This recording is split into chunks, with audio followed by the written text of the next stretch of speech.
كنت منزّلة فيديو مرّة وبعد كده حد علّق لي وبعد كده مسح الcomment اللي كان فيه مدح وكتب الجملة دي، إن هي بعد ما شافتني منتقبة فبتقول لي: "أنا فهمت مُخِّك رايح فين وبتعملي كده ليه؟"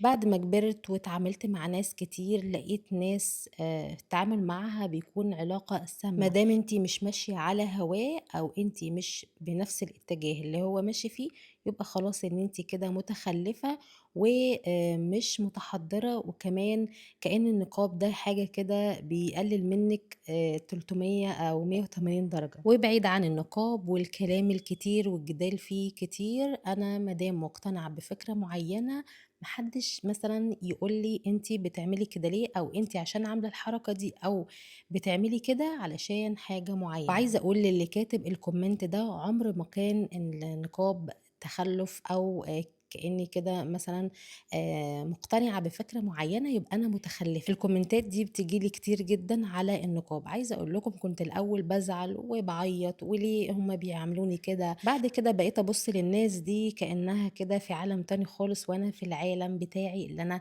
فرحانة بيه ومقتنعة بيه يعني 100% والحمد لله، وربنا يثبّتني أكتر وأكتر. وفي نهاية الفيديو طول ما أنتم مقتنعين بحاجة معيّنة اوعوا حد يهزّكم كده خالص. ما تنسوش اللايك، يالّا والسلام عليكم.